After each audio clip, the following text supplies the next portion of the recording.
I want winners. I want people that want to win. You play to win the game. You don't play to just play it. You got to put your money where your mouth is, Pete. It's not gambling advice.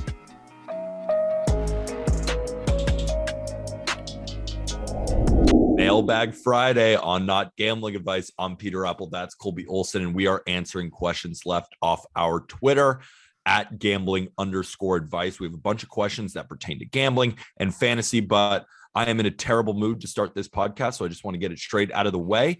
I just suffered one of the worst first five bets loss ever. I stand behind the numbers. It was Yohan Adon versus Taijuan Walker.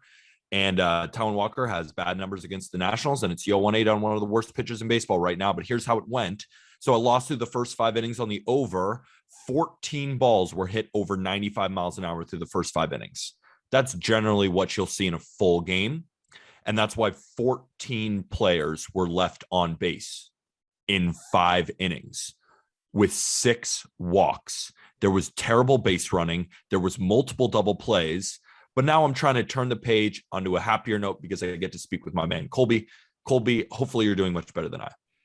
I mean, anytime you have a 5-6-1-9-6 double play to end an inning, yes, that's a real double play right there, and you got to go watch it. You're probably going to see the highlight. Hilarious way to, on my end, a hilarious way to watch you lose. But we don't like to see losing. But I mean, it's just ridiculous. It's baseball. Trust the process. It will happen. Balls bounce your way. Balls bounce not your way. You pick your head up. You get the next one.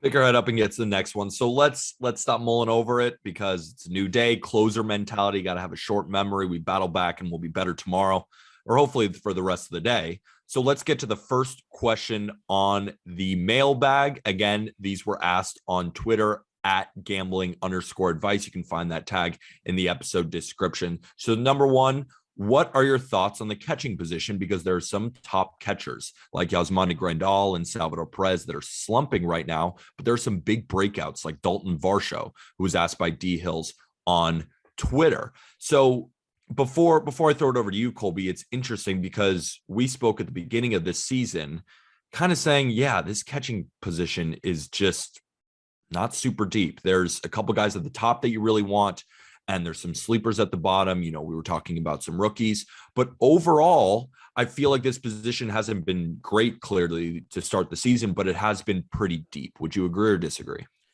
Yeah, I think what I've seen from the catching position thus far this season is I liken it to the tight end position in football. There's 2, 3, 4 guys maybe that are, pretty damn good. And behind that, there's a lot of guys that are very, very similar. And it's just kind of hard to pick through the weeds of who is the diamond in the rough here. Wilson Contreras has actually been, in my opinion, the biggest diamond in the rough. He's hitting 304. He's the only catcher hitting above, actually the one of 2. Tyler Stevenson's the other catcher hitting over 300 right now, but he's hitting 304, 19 runs, 10 RBIs, really, really solid season. But there's only 3 catchers hitting above 280 right now, Peter. So to me, I'm not really worried about the catcher position because I feel like you just got to, unless you have one of those top guys, JT Realmuto, Wilson Contreras, you're just kind of hoping that you have at least some production. Exactly. Obviously, Salvador Perez has been bad, and maybe you can talk about, kind of what you're expecting from Salvador Perez the rest of the way, because he just hasn't shown the power output that he did last year. But it could be a lineup thing as well. The Royals have struggled and the White Sox have struggled as well with Grandal. Yeah, the Royals just really haven't gotten going. I'll start with Salvador Perez at least. I mean, right now he's slushing 198, 239, 396, but he does have 5 bombs. I mean, he's always going to hit the home run. But the thing is, this year versus last year he was crushing off-speed pitches. This year he hasn't been able to touch them. He's not swinging and missing, an absurd amount on them, but he's just not putting those balls in play. The batted ball profile looks not that great right now, but it's expected. He's just gotten off to a tough start. I think this is a guy who's still going to give you close to 35 to 40 home run power. I just don't think that we're going to see a guy, that hit 273 last year or even hit 333 in a shortened COVID year. Remember, in 2018, he hit 235. I don't know if it's going to be 235, but I'm most likely expecting around a 250 batting average with 35 to 40 home runs from Salvi. He will pick it up, but I just don't think we're going to see what we saw last year. Yeah, and even like a guy like Grandal too. Right now, he's hitting a low average. That's what we saw last year, but he's just not getting the thump into the ball that we saw, last year. I think it is kind of unlucky. He's a guy that doesn't swing a lot, but when he does swing, he usually puts the ball into play with some force. So I'm expecting a better season the rest of the way. And just like we saw with the Mets last year, right? Like all those guys were struggling fantasy wise because their lineup as a whole was struggling. And like, I think the White Sox lineup will get going here. I do think the White Sox on both of these lineups, I think will get going. The Royals, too, have been one of the worst offenses in baseball. And it's hard when you're Salvador Perez, when nobody around you is producing, because you're a run producer. I think his eyes light up when there's runners on second and third. And there just hasn't been runners on second and third, so he doesn't have that same thump. I'm not saying because there's not runners on second and third that he's not hitting well. I just think once there is, we're going to see a tick up in offensive production. So let's move on. Oh, we should also, before we go, we should definitely mention the fact that Dalton Varshall, who we spoke about at the beginning of the season as one of our sleepers, is having a phenomenal start to the season, and he's hitting the ball with authority. He's even got a little bit of speed, and I love that he qualifies in the outfield. Yeah, he's actually played 25 of his games in the outfield thus far, only 8 games at catcher, which really, to me, only helps his fantasy value because he's going to play every single day, but has that sprinkled in catcher eligibility, even though he doesn't play there. So it's much better. And fresher legs too, with catchers, towards maybe the later innings, maybe 7th, 8th inning, maybe they won't get on in the 9th, but when he's playing the outfield and he feels fresh, especially at 25 years old, he's going to get on. So let's move to the second question. How long do I keep Marcus Semien before dropping him? He kills me every week. Asked by Noah Johns on Twitter.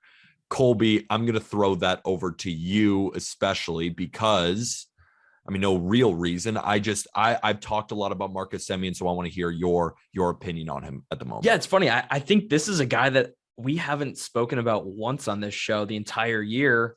And I think that's because he's been so bad. Look at his line over the full season and it's brutal. But even just over the last 50 plate appearances, if you look like just hoping that he would be starting to bounce back as we enter May and the warmer months. And maybe it was just an early season struggle with shortened spring training and him, being a new signing or whatever. Over his last 50 plate appearances, 149, 2 RBIs, 2 runs. He's not hitting anything hard, Peter.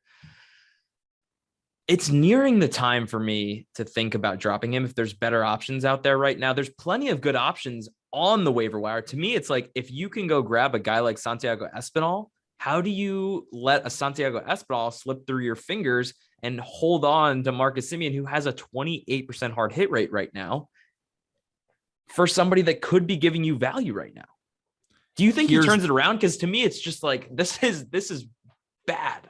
It's bad. It is bad. And there's no doubt about it. And it's hard to stomach a guy like this when he's giving you not even zero production, like almost negative production. But what I will say, at least, and this at least kind of alleviates some of that worry, but not a ton, because I am worried. But in the 2020 COVID shortened season, he got off to a bit of a slow start, 577 OPS. But then we move into 2021, he had a 658 OPS in the month of April with the Blue Jays. And then now he comes over and he's rocking a 443 OPS in April. But the thing is, we're already halfway through May and he's rocking a 454 OPS. So that's why for me, I'm thinking, okay, he might just be a bit of a slow starter. A guy like him who's that good, I cannot stomach dropping. It may be the right move, but the way I'm going to play, there's no way I can stomach it, depending on how big your league is, especially too. Like if you're in maybe an 8-team league or a 10-team league, maybe it's more attainable, but we play in a lot of deeper leagues. Like there's no way I can drop him right now. I think even in 12-team leagues, you could, and maybe now that the waiver wire has actually kind of been cleaned out, like you might have been better off dropping him a week ago and finding somebody on the waiver wire. But at least to me, Peter, like you look at his 2019 season where he had a 139 WRC plus. You look at his 2021 where he had a career year, 39 home runs or 44 home runs, whatever it was. It was insane, right? A lot of home runs. He set the record for second baseman. It was a lot of home runs. It was a lot of home runs.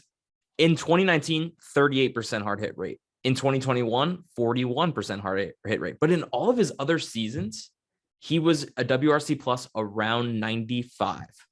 Yeah. And his hard hit rate in those seasons was anywhere from 29 to 33%. Right now he's at 28%. So to me, it's this weird thing where, yes, he has a track record of being very good and at the top of the game, an MVP candidate. But on the other side, he has a pretty big track record of being pretty below average at the plate, which is bizarre to me. I can't figure it out, but for whatever reason, he's this season struggling beyond belief. So let's say today, what's today? Is it? Oh, it's Friday the 13th. Perfect. It's Friday the 13th. Would you drop him today? Like, I don't know if you own him. I don't think you do. If you did own him, are you dropping him today? Yeah. I think you have to. If you have a guy that can plug a hole at second, or if there's like a Santiago Espinal on your waiver wire, go get him. But I even saw a guy ask me, the guy that asked this question said, would you drop him for like Austin Meadows? And I think I would drop him for a guy like Austin Meadows, who is raking right now. His stolen base upside is there, but if you're not going to get on base, you're not going to steal any bags. I got to give him more time. He's earned it too much for me. But Colby said you drop him. I say hold, but we're definitely not buying, I guess is the point of this. So let's move on to the third question. What should owners do with Zach Gallen's hot start? And I kind of want to answer this quickly because I think it's pretty easy. We believe. And I think you're on the same side as me, Colby. We believe in Zach Gallen. Zach Gallen has always been a good pitcher. He's just gone through a little bit of struggles in the early goings, but he's got electric stuff. He's got good command, and he seems to have figured something out at least this year. I don't even have to get really into the numbers. I'm just straight up keeping him. I love him. I would not trade him. And if someone is like, oh, this Arizona guy, maybe he's a bit fluky, go grab him from any owner because he is legit. Yeah, he was a guy that was actually always really, really good. He was traded for Jazz Chisholm to the Diamondbacks, and the Marlins got Jazz Chisholm in return. But he's a guy that was, 23, 24 in the big leagues and hadn't been worked up to a starter's workload yet. So he was, he got banged up easily. After 80 innings pitched in 2019, it's like, okay, that was enough. Like I've had enough this season and can't go any further. And this year we're just finally seeing him. He's 26, but in his fourth year in the big. So he's finally just kind of figuring out how to get MLB batters out at an elite level, and he's not walking guys anymore. That was always the thing for him, was he can strike guys out, but he's not walking anyone right now. He's a guy that I would consider right now. I'm going to start working on my updated top 20 pitchers list. And like, he's a guy at the back end of that list that I would definitely going to have to take a long look at. I mean, think about this, Colby. Right now, he's rocking a 0.95 ERA, but he's got a 1.83 expected ERA. And when you look at his pitches as well, nobody can touch his 94-mile-an-hour fastball, which is actually up from last year. And then you look at the changeup, that's the pitch that opponents have done the most damage on right now. And it's his second most thrown pitch. Actually, he's thrown it basically as many times as his curveball, but opponents are hitting 357 off it. 230 expected batting average. So we should expect some regression on that changeup as well, because the changeup, just from the eye test too, is a great pitch, and the curveball is disgusting. Opponents can't touch that at all. So if that changeup balances out, at least opponents not hitting it as much, this guy could be in for at least a Cy Young type caliber season. That's how good Zach Gallen could be. And he's performing like it right now. Agreed. I'm with you, man. With you all the way. And let's move to another guy who I think we also both believe in. And that the question number 4, even with Ty France's hot start, would you trade him or would you keep him? I'm keeping him. I love Ty France. He's a guy who I, made a really hot take. I was like, maybe he could win a batting title one day. That's how good I think the bat to ball is. He's looking like he could. Seriously. And if he just unlocks that power, I mean, we're looking at 30 home run power because he hits the crap out of the ball too. Ty France is that guy who you should go trade for. And if you have him, sing to the gods, because you should not be giving him away. I hit second in the Mariners lineup, which is an amazing lineup. And now Julio Rodriguez is hitting right behind him, which is only going to increase his run production. He has 24 RBIs already this season. He's finally getting into more home run power, highest home run per fly ball rate of his career, which you might say, okay, he might regress back, but it might not regress with the way he's hitting right now. 325 average thus far, 389 WOBA, 380 xWOBA. So it's like you're getting what he's done if his floor is what he did last season at 290 last year, 305 in 2020, that's his floor. Hold or buy. I don't even know if you could buy this guy right now, but hold. Yeah, nobody's going to trade him to you right now. Who's maybe just like a hypothetical question? Who's somebody that's really, really good who you'd say, you know what, I would be willing to trade him for Ty France? You know what would be an interesting offer is if, say, I have Paul Goldschmidt in a couple leagues. Somebody said to me, I will trade you Ty France for Paul Goldschmidt. I think they're very similar at this point. The only thing that Goldschmidt's going to give you is more speed and more home runs, most likely. A touch. But also, Ty France could end up with a better batting average. I just don't know if he's going to have more RBIs. I still would take Goldschmidt. But I think the reasoning you brought that up is because it won't be that far off. But I wouldn't trade France for Goldschmidt because I think Goldschmidt's going to finish well within the top 5 of the first baseman when it's all said and done. Yeah, I just more so meant it as it really would be a thought exercise. Like I'd have to sit with that one for a little bit and see, okay, really, what am I doing here? Because Paul Goldschmidt, 2 home runs. Yeah, he's producing solid 294 average. He's just always solid. 2 stolen bases as well. He's just pretty good. He's a decent pretty baseball good. player. Pretty good. Let's talk about our next pick. Is Austin Meadows start for real? Friend of the show via a text. Colby, you were just talking about how Austin Meadows is raking. Do you believe that this start is for real? Yeah, I genuinely do, which is crazy. Because this is a guy that really couldn't hit lefties before this year. The Rays kind of gave up on him to trade him away and make room for a guy like Josh Lowe or Manuel Margot, I guess, because he's the guy that's kind of taken over the reins of there. But he's raking this year, man. And he's a completely different hitter. So last year, 20% K rate. Before that, he was a guy that was striking out, 25, 30% of the time. He's cut his strikeout rate in half, 12% strikeout rate so far this year, which means he's putting more balls into play, which means he has a higher chance for a higher average. He's hitting 281 right now, which is a career high.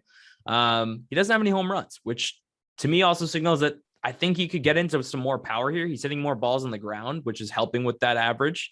But I think he could get into more power. This guy that's hit 27 home runs in his career and 33 home runs in his career. He's obviously a different hitter than that this year. I think he's scaling it back to hit for a higher average with less power. But if he can get into 20 home runs the rest of the year with a higher average, you're looking at a guy that really is like a top 150 player at this point, which is crazy. And I just like that Austin Meadows is just spraying the ball over the ballpark. He's not just trying to pull everything, because even in the last 3 years, dating back to 2019, COVID shortened season in 2020, and then in 2021, he had over a 40% pull rate. This year, it's 32.9%. He's hitting a lot of balls up the middle. He's spraying balls to the opposite field. He actually has the highest op-out percentage of his big league career. He's swinging a little bit less, but when he swings, he's making more contact. I agree with you, Colby. I think this is for real. The X batting average is 30 points higher than his actual average. I believe in the resurgence. I don't know if he's going to keep up this level of production, because this level of production has been fantastic. I think he may drop off a little bit, but not too much. And I think he's going to have a really solid year this year. Yeah, the last point I'll bring up before we move on to the next question is going back to those swing decisions, right? We saw the strikeout rate drop, but that's led by him swinging at less pitches outside the zone. But on the pitches he does swing at inside the zone, he's making contact 95% of the time. That is in the top 10 in the league. That's like that's a Steven Kwan level number, which is crazy to put Austin Meadows and Steven Kwan in the same conversation in terms of like their hit styles. But that's the way he's trending this year. And also, I mean, we've been on a lot of games with the Tigers so far in terms of our bets, and we've been watching a lot of Austin Meadows. And not only is Austin Meadows, raking, but he's also getting a bit unlucky, in my opinion. I think he's been lining out. Even in one of our bets that we got saved, he had a ball that would have been a home run in 28 ballparks, but it flew out to deep right field. So those kind of plays, I think Austin Meadows, as the more I'm coming around to it, maybe he won't regress much, but I still do feel slight regress, but I think he can keep really this production up. I think this is a guy that you can buy right now with the expectation that people think they're selling high. Right? And they're going to be like, oh, I just got a steal. Like they're going to feel so good about it, but you're going to know that you just actually may have gotten a steal. So I think he's a guy I'm buying. Agreed.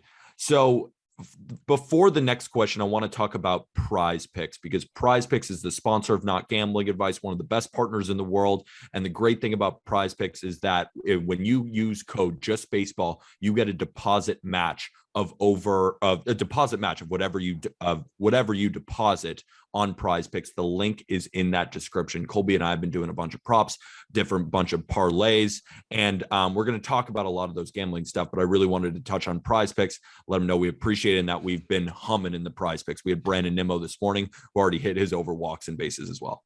You know what's crazy about our Prize Picks? For anybody out there listening, you can find them on our Twitter, but the crazy thing is with our luck of picking guys that have their games canceled. We had a bunch of games canceled due to rain last weekend. And then yesterday we had, I can't remember who it was in that Guardians Tigers game, or no, it was the White Sox. We had Luis Robert, and it was was that the COVID game? COVID, the Guardians got held out due to COVID. I think Terry Francona went down with it. Their bench coach went down with it. And I'm actually a little bit nervous because, Terry Francona and his, health issues, getting COVID that late in life, it's a bit scary. That's definitely something to monitor. Like, whatever your thoughts on COVID, we all know that at that point, at that old age, it's scary. So it is something to monitor and something you shouldn't take lightly and think about, oh, it's just COVID. What are we doing now? But really, if the manager, especially a Hall of Famer like Tito, I just hope he's doing okay. Love Tito. So along the Prize Picks lane, we have a question here from Declan Hughes 30 on Twitter. What are your favorite kind of player props? I know you guys don't normally do them, but if you were to do them, do you like pitcher Ks, batter hits, something else? And it's not necessarily I put out Chad Kuhl under strikeouts yesterday as one of my picks, because sometimes I don't like the board and I just need to find somewhere that has an edge. But also, obviously, we're doing Prize Picks every day. So I kind of touched last episode on how I kind of walk through the Prize Picks. Peter, how do you walk through player props and approach, the strategy there? The way I do it is I really try and find who's hot right now. And I'm really pitcher versus batter matchups, as well as home road splits, as well as lefty righty splits. I love the righty lefty splits. I feel like now in big league baseball, the more and more we're seeing more teams really, really play the splits. And I think it's important because you can find a guy like Jordan Luplow and you're like, who's Jordan Luplow? But he has an 1100 OPS against left-handed pitching, and then he hits 2 home runs. Like, those types of things. Sometimes you just have better matchups and you could say, oh, this pitcher is really good, but he's facing a lineup that he just hasn't had good success against. So I use a lot of Baseball Savant. I use Fangraphs, the splits tools on Baseball Reference, a lot of different ones to help find an edge. And also, I don't do a ton of player props, but when I do, it has to be it has to be data backed, because I can't just say, oh, he's due. That's never going to work for me. It has to be, oh, this guy's hot. He has good numbers against maybe a lefty and he's a righty. That's when I'll pounce on it. It has to all make sense for me, I guess, with the splits.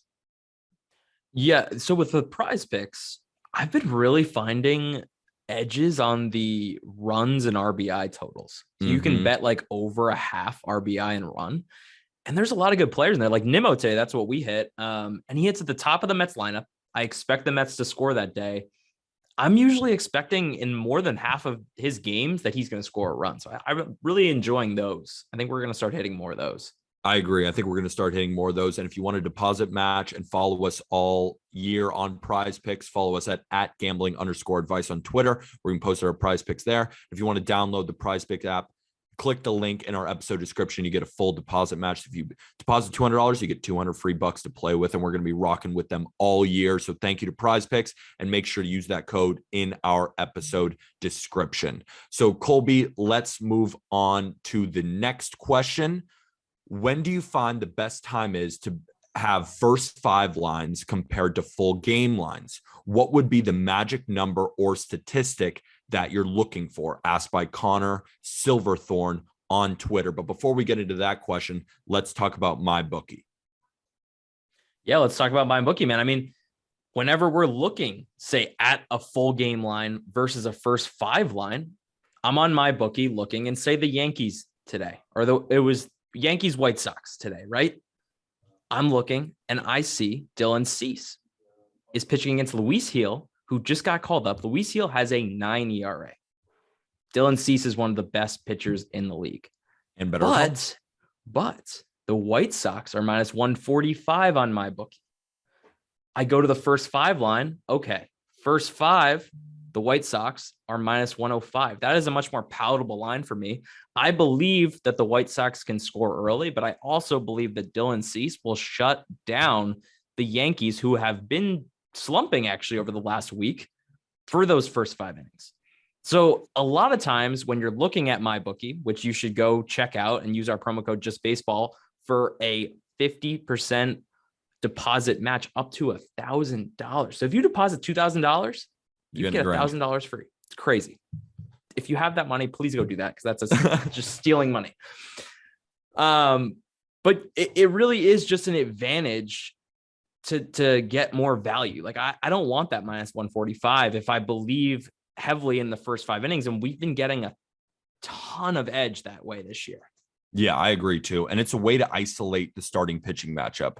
So for example, you don't want to deal with the bullpens. Let's say you want an over, but there's 2 good bullpens, but there's 2 really struggling starting pitchers. That's when I might take an over through the first 5 innings, or the other way around. Let's say there's 2 really good bullpen, or let's say there's 2 bad bullpens, but 2 really good starters on the mound. I'd rather isolate that starting pitching matchup and take the under through the first 5 innings, as well as a lot of money lines. Like let's say, for example, I mean, this one lost. I think this is a good example. This one lost. I took the Mets through the first 5 innings. They were minus 180 on the money line, but ended up the first 5 inning line was minus 125. It was Tyler McGill versus Aaron Sanchez.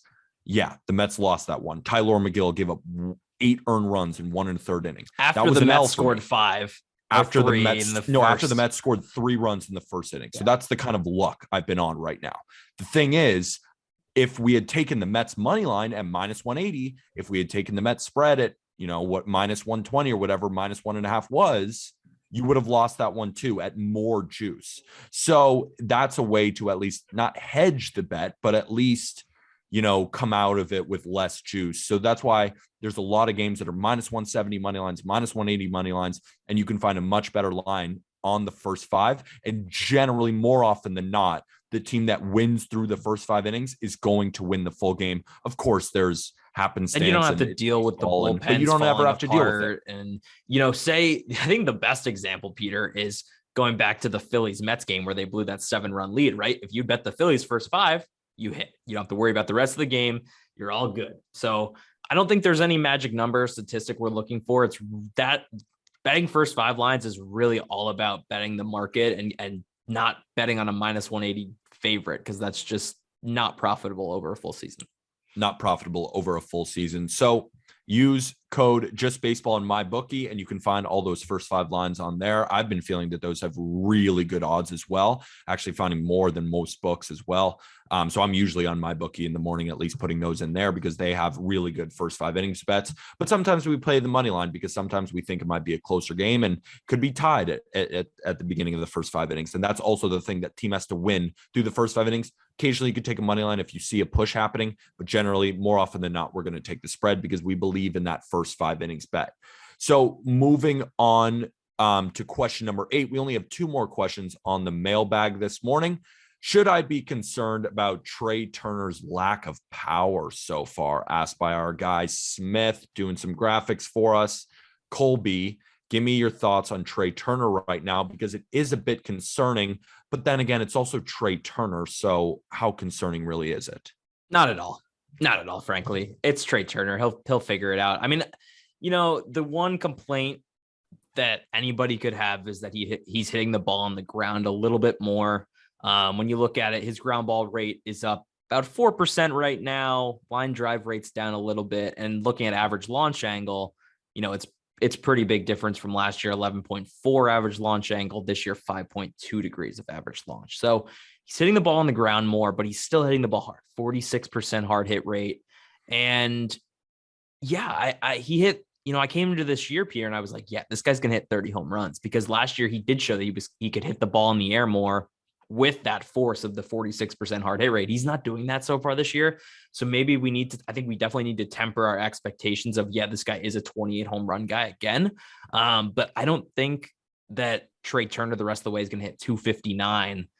And he's not hitting home runs right now, but he has 22 RBIs, which is incredible. So he's still providing a ton of value for you in one of the power departments. And I think he's only going to get better as we keep going into the season and the warmer months arrive. It's Trey Turner.